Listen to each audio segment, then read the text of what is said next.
Hey guys, I'm here with my ENTP friend. We're jamming and making music together. Hi Michael, say hi to my subscribers. You know who, yeah, but he's so cute though. Yeah, I probably got a couple of screws up in my head loose, but no worries, that's what's going on in your parents' bedroom. Hi guys, it's Jen back here again, and welcome back to my channel. Today I have my friend Michael, who is an ENTP with me, and we wanted to create a video based on our thoughts on the INTJ personality type. So Michael. Yeah. Okay, I'll tell you what I think. Sorry, whenever I'm with him, I laugh a lot. Yes, because she's hysterical. What are your thoughts on INTJs? What is your first impression of them? Let's go with the positive first, and then the negative. Mm-hmm. INTJs are really intellectual, very smart. I think they focus on the technical details of things. And the world of emotions pretty much does not exist to them.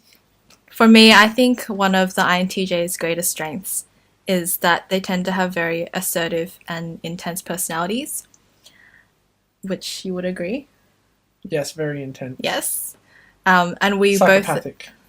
Yeah. So that's one of their weaknesses, as well, is that because they are programmed for such greatness, they have great potential for success and for evil.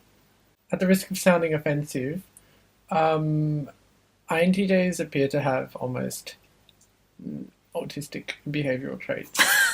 So lacking in kind of social boundaries, social awareness, and social cues. So not really being aware of their own awkwardness. It's semi-endearing at times, but once you get to know them after a while, it's sort of, okay, that's the weird one. Bye. I think INTJs, since they're introverts, they do kind of live in their own bubble a lot of the times. And also because they tend to have such assertive personalities, they like to exert their influence onto other people. So maybe that's why they appear quite autistic. As you said. You used autistic. As an ENTP would, being very straightforward and blunt in communication. So I believe that the truth is the best way to communicate, because the truth will set you free. Of course. And actually, the both of us have been reading Jordan Peterson. We've been following him quite closely lately, and we both agree that he's INTJ. He's an impressive INTJ. Yeah. What I noticed about him was that he seems like he lacks empathy, but what he makes up for is that he's incredibly logical. He has a very strong interest in the mythological aspects of being a person, being a human. Yeah. The idea of being. Yeah. Yeah. And he's very charismatic. So there's a line that INTJs can cross of being psychotic, OCD, but then there's like a line of genius. And sometimes an INTJ can sit between there, and then sometimes he or she could tip into the genius side of things. And that is I would call that the moment of, it's like a moment of glory or a moment of awe. So Jordan Peterson kind of allowed his life to lean more towards the good side of things. Mm-hmm. Rather than the evil, which they are equally capable of. What is something that would make them a pleasant person to be around? Or someone worth being acquainted with? I think the good thing about an INTJ is that they're not the type of person that's going to ask you, oh, are you okay? Oh, what's wrong? Oh, I haven't heard from you lately. What's happening? They would just move on from the emotional thing. They would just neglect it completely, and they'll just think about, oh, okay, logical. They're very focused on the problem. Yeah, and what I'm feeling myself, I can also ignore, because they're not focusing on the fluctuating emotional state of mind. They're focusing on the very rationalistic, logical. So, but how is that different from you as an ENTP? Because you're also a thinker. That's a really good question. I think for me, I have FE as my third function, so I kind of my fluctuating emotions. I'm very aware of what I'm feeling at the time. I'm highly knowledgeable of what I'm feeling, what I'm thinking, and I express it very honestly. I find with an INTJ, they would usually lie. They won't tell you what they're thinking or they're feeling, or So they're not as outspoken. or they'll deny it, and you just have to use your intuition, or you have to use your own imagination and empathy to kind of gauge what they're feeling. So with INTJs, they won't admit it. Yeah, their emotions. I think the reason why they find emotional expression more difficult than thinking types that have FE is because they have introverted feeling, FI. So it means that they tend to internalize their emotions and keep it to themselves rather than expressing them, because that's just the nature of FI. They don't really like talking about their emotions. They rather someone else kind of guess or just understand them, rather than they don't like having their emotions probed. Okay. So that's a very empathetic approach to seeing the INTJs, understanding how the INTJ's FI functions. I think, in my opinion, I think it could also appear quite dogmatic. It's like a lack of openness to seeing the other person's perspective. It's kind of just approaching it from, this is how I feel, that's it. There is no kind of, I'm going to express it, I'm going to reason with it. It's more like they kind of have a feeling, but then they cover it up with logic and rationality, but they don't let you know that they're actually secretly jealous, or they're secretly angry at you. Do you think that's due to a lack of personal awareness, or are they trying to keep something in secret? Because maybe an immature INTJ may not be aware of how their feelings are driving their behavior and their thoughts, but over time, when they develop into more mature individuals, they may become more aware of it. I'm sure Jordan Peterson, as the great person he is today, and the psychologist he is today, would definitely be quite aware of his emotional behavior. I think an INTJ would slowly, I guess, eventually develop more emotional intelligence or emotional, awareness. It's funny because I talk about that because in a Quora article, Jordan Peterson says emotional intelligence does not exist, and he goes on a whole reason to explain why, but I won't get into that. That's because he doesn't have FE. So that's just a theory, though. Let's walk away from that word emotional intelligence. Let's just say awareness. So people, you can get better at it. I think it's possible. There's also a chance that maybe the person won't have an interest in improving it. So it really depends what they're willing to do with this personal development. As an INTJ, are you willing to explore the world of your own emotions and others, or are you happy to continue using logic? It really depends on you. So because INTJs are NTs after all, so they're intellectuals at their core, what they're motivated by is their interests and their hobbies. So for Jordan Peterson, he was very into psychology and psychoanalysis, so obviously he would give more attention to his emotional world. He would be more aware of that and be more willing to work on that because he is a psychologist, and he needs to work on himself before he can attempt to help others. So if an INTJ has interests or hobbies that are outside that realm, then perhaps, especially if it's in a realm that's doesn't involve much emotion, then they wouldn't feel an incentive or motivation to develop their emotional sides. I think the practical world of an INTJ is really fascinating. So the emotional world of an INTJ, okay, let's forget about it. But you think about what an INTJ could potentially be interested in, let's say knitting or sewing or making shoes or filmography or graphic design. or computer coding. These are quite interesting. I am fascinated by those topics, by the fields of computer engineering and mathematics. I'm not a mathematician. I don't do that at all. But I can appreciate someone who is very knowledgeable about the sciences, about physics, about very specific topics. And again, it's quite funny because people who have Asperger's, not to insult people with Asperger's, but they also have very narrow interests. Yes. And I find it really interesting because I've gone online and I've looked up INTJs and Aspies and the connection between the two, and I think it's quite fascinating that there is some kind of parallel, a correlation that can be drawn. That's what I personally think. Well, it's not just with INTJs and Asperger's or... Yeah. It sounds really bad, but I think every type has a correlation with a mental disorder. Yeah, I think ENTPs correlated with bipolar. ADHD is a popular one. And ADHD, too. INTPs tend to be correlated with schizophrenia. I think INFJs... INFJs, ISTPs are often correlated with like social anxiety or something. So no type is flawless.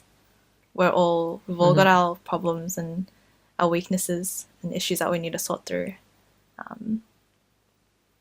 But yeah, that was interesting that you brought up the correlation between the mental disorder and the type. There's obviously, there is, I don't know what the scientific studies on MBTI are, and I don't know what the scientific studies on Asperger's is. So I'm not a scientist. I'm not going to give you the details or the statistics. I'm very interested in scientific statistics because it gives you solid facts. It gives you empirical evidence. And it's interesting. For me, I just use my intuition. I just connect what I read on the internet and some articles, and then in my own imagination and extroverted intuition, I kind of just connect it, and I'm like, oh, Asperger's, oh, INTJ, oh yeah, they're related, cool. But I don't know if I said this to someone, I don't know if they would believe me. But I personally think it's correlated. According to my intuition, which it's kind of hard for me to just justify to people unless I use a rationalistic explanation.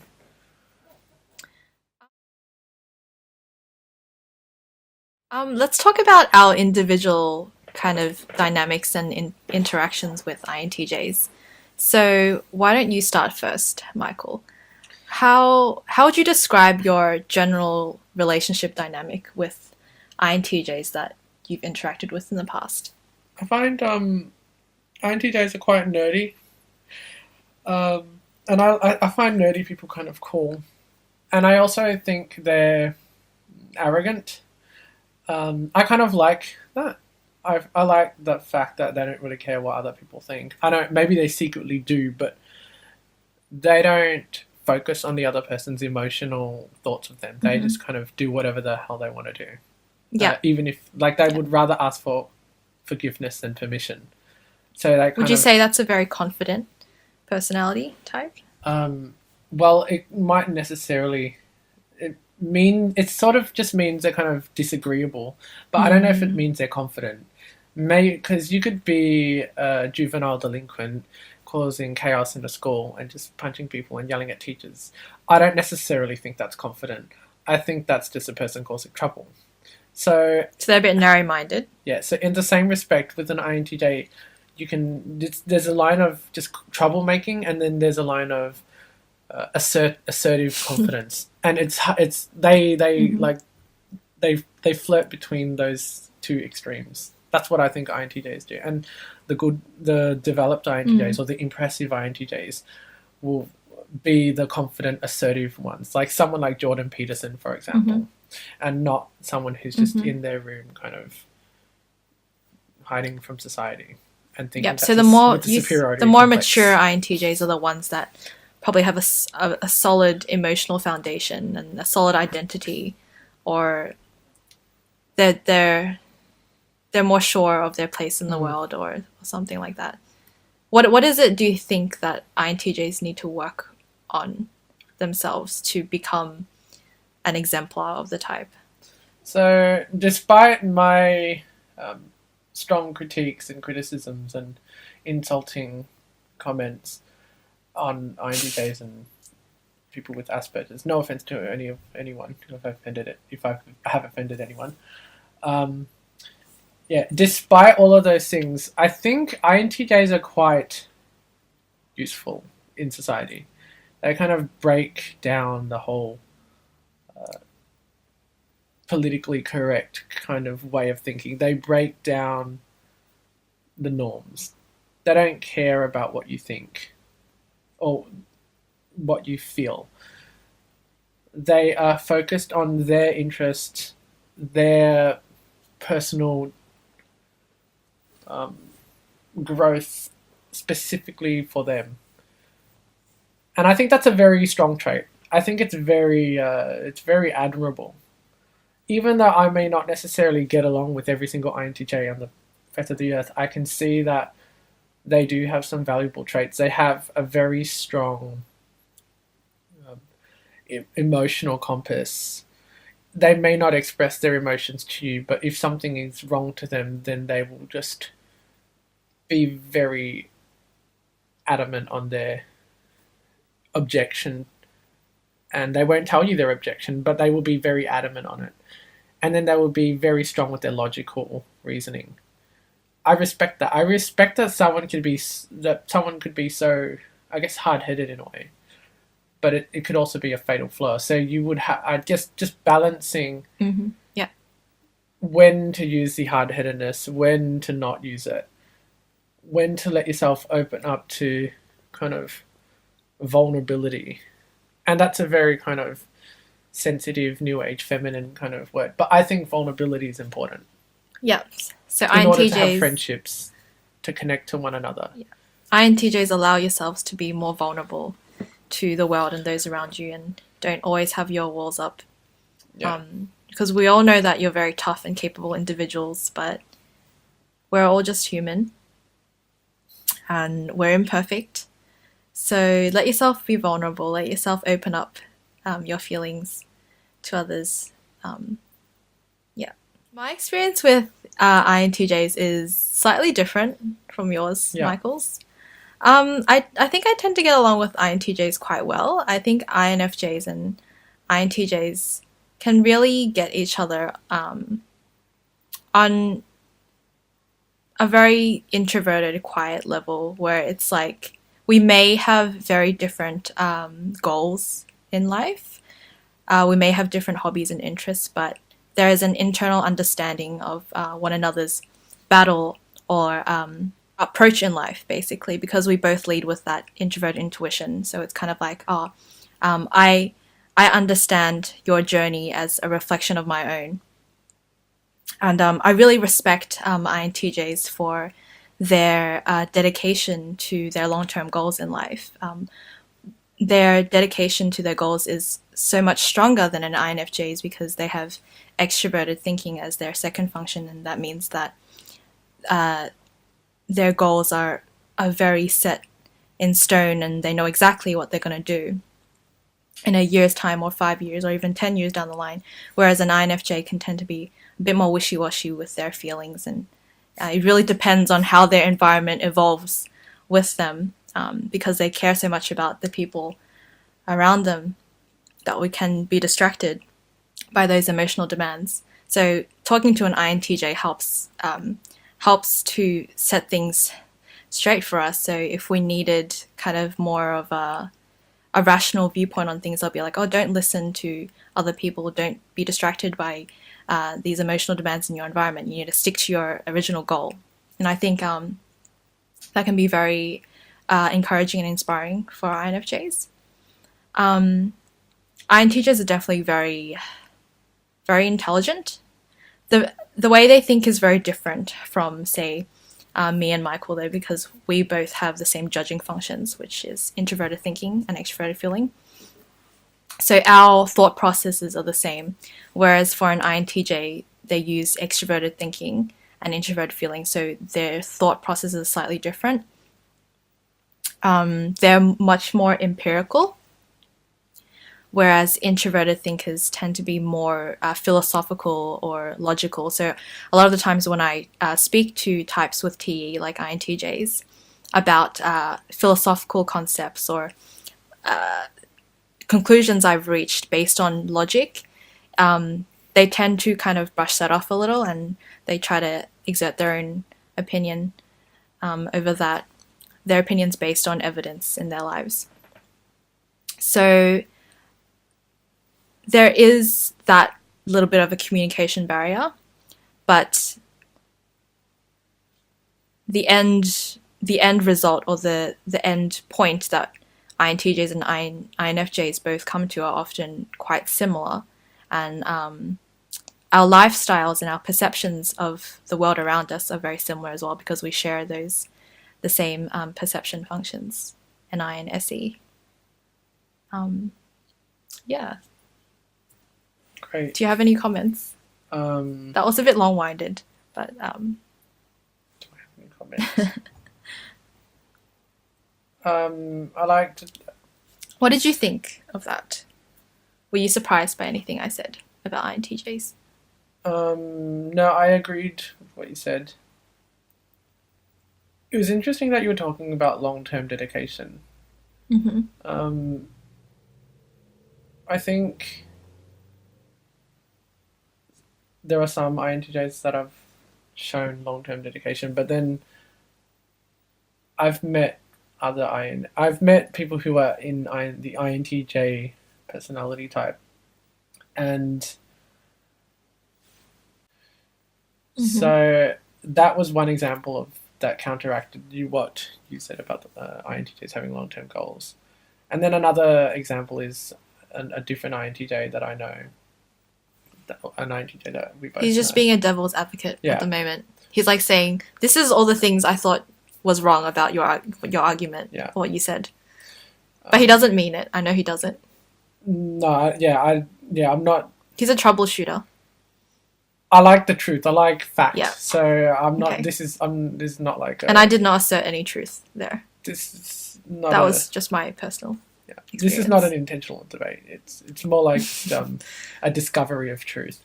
So so it's interesting that we have those different perspectives, and what I've seen from my INTJs is not that long-term dedication.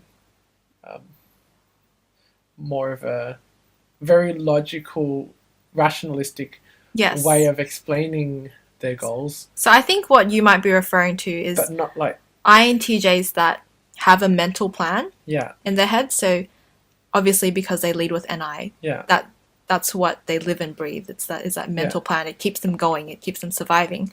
But I guess what you're seeing is that you're not seeing the manifestation of that plan, because that the manifestation is up to extroverted sensing, which is our bottom function, and most INTJs aren't going to be that successful in implementing their plans. And I could say the same about INFJs because of our inferior SE.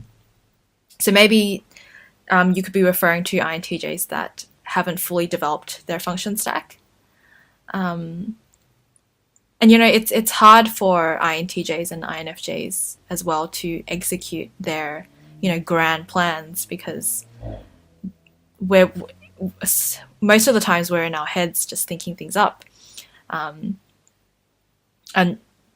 it's hard for us to implement those because that's the opposite of our strength. Our very weakness is the implementation of those plans. So I think INTJs do try to implement their plans, but it doesn't always come out that way. They're a lot more mental than they are practical. I think the most impressive type that I've seen in achieving and implementing goals is an ESFJ. I've met two. My sister's an ESFJ, and also a guy who does music producing. And both of them led very similar parallel lives. The guy ESFJ was had a girlfriend, studied neuroscience, and got a bachelor's degree, and did music and started doing music production, and a lot of and also was running his own tutoring business. And then my sister's an ESFJ, and then she got a house, she got her car, she got a job, she did a master's degree in accounting, she did a bachelor's degree in accounting. So and then she worked full time in accounting, and then she was able to save her money and invest and do a lot of things. So it's really and be in a relationship as well. So I think that's like the most stereotypical prime example of someone who's able to plan something, follow it through, do it. Okay. But even then, like, this is verging on a different topic completely. But even then, an ESFJ is almost too dogmatic about their plan. So that is an interesting... They don't question themselves enough. Yeah. Yeah. Whereas NTs, INTJs, types like INTJs, ENTJs, and ENTPs, etc., will run things through in their heads for a lot longer before they even think about implementing their plans. And you like to play on those ideas as well. Yeah. Yeah. I think I'll just end with my final thoughts on an INTJ is that I quite like INTJs, even though I said a lot of bad things about them. I quite like that they're like... I like INTJs too. That they're like an evil nerd genius kind of type. So what are some types that we know are INTJs, like famous people? Well... We have Jordan Peterson. Jordan Peterson. I think Sheldon on... Sheldon in the Big Bang Theory? Yeah, definitely. I kind of like He's a very comical INTJ, actually. I love him. I quite like that kind of personality. Although I don't and really Nietzsche's an INTJ as well. Yeah. Interesting. Very cynical. But I'm pretty sure he's an INTJ, sorry. How about Hitler? Hitler gets INFJ and INTJ. Okay. I haven't studied extensively into Hitler's personality. But I think... What do you think? I'm not sure. From what I've read online... I think it's more likely that Hitler's INTJ than INFJ. From what I've read online, he's an... people have typed him as an INFJ, but then Hitler's very vengeful. He was very vengeful. From what I've listened to in his speeches, he talks a lot about social, political, racial topics. Mm-hmm. So I don't know, I don't know, and they seem more feeling based to me in the way he speaks. It's very charismatic. That's true. Yeah. But look at Jordan Peterson. He was very charismatic in his lectures. Yeah, so he could be an INTJ or an INFJ, but for me, I think of an INFJ as a special snowflake, and then I think of an INTJ as kind of a strategizer. Mm-hmm. I guess Hitler was... Oh, he seemed like a strategizer, not really a special snowflake. But then he went to an art school. So I don't know. I'm actually not that good at typing people. I really wish I was. You're a lot better than I am. Thank you. You're like an you have a type radar, an MBTI radar. I don't do that. I can't. I don't know how. I mean, I would say Jung was an INFJ, and Jung developed the MBTI. So I have to get someone to do a questionnaire in order to type them. And that's the only way. For him, it's hard for him to settle on any type. Even now, he tells me that, I think I'm an INTP, actually. I think I'm actually introverted. And then I would bring him out to hang out with people, and then he'd come back feeling extremely energized. I'm like, obviously you're an extrovert if you're energized from spending 5 hours with people and still not feeling drained afterwards. And I would completely be drained. I'd be on 0% at the end of the night, whereas he would be on 150. Yeah, I feel like a really weird kind of extrovert because... ENTPs and ENFPs always feel more introverted than most extroverts. Like, compared to my family members, it just seems weird to them that I'd be sitting in my room reading a book. Yeah. I love reading. I have a whole room full of bookshelves. I love watching documentaries. And sometimes I would rather do that than go out. But then it doesn't mean that I wouldn't have fun going out. I just kind of can't be bothered with the logistical side of, okay, I'm going to drive my car. Okay, will I like the people? But actually talking to people is not that hard for me. I can talk really easily. It's just the thought of talking to them. I just think, I can't be bothered. I'll just read. But then also I get really mentally exhausted by being alone for a long time, and I will force myself. I will isolate myself. I'm really strange because I like to mentally challenge myself. And I know when I do something really hard and it just keeps getting harder, I will just keep pushing. And then when I do something really easy, it just shocks me how fun and natural it comes to me. Like when I'm performing on stage, I'm being very extroverted. When I'm talking to my friends, he's a musician. That's why he performs. It's so easy. When I'm just doing social extroverted things, I don't need to try. Sometimes, but you still like to choose what kind of social activities you engage in. So if it's going to be meaningless social interaction, he probably won't be down for it. No, I like exchanging ideas. Yeah, he likes the exchange of ideas. I like intense conversation. Yes. But then I've had overly intense conversations.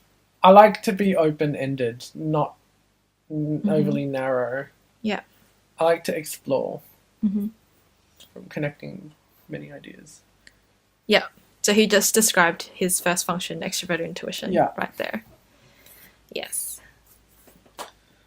Okay, I think we'll finish up this video here because we actually stopped talking about INTJs. Yeah, okay. At the end. But we'll definitely do another video based on a different personality type, and maybe let us know in the comments which personality type you'd like us to discuss next time. We'd love to do more intuitive types. Intuitive types are always fun, and I know a lot of people like hearing about intuitive types as well. But we also have a lot to say about our senses, the senses in our lives, which help us with the cooking and the washing and taxes and whatnot. Yeah. Okay. I hope you guys enjoyed this video, and I hope you guys enjoyed watching the dynamic between an INFJ and an ENTJ. And, evil genius, magical snowflake. Yes. I'm not going to object to that. Okay. We'll talk to you guys next time in our next video, and hope you enjoyed it. Thank you. Okay. Hi guys. In this video, I have here with me my friend Michael, who is an ENTJ. I'm sorry. Let's start that again. As you can see, I'm really attractive. That's why she's laughing. Hi guys. Right. Hi guys. Start that again. Wait, put your feet. I don't want to put my feet near this because if you touch it, it's going to go.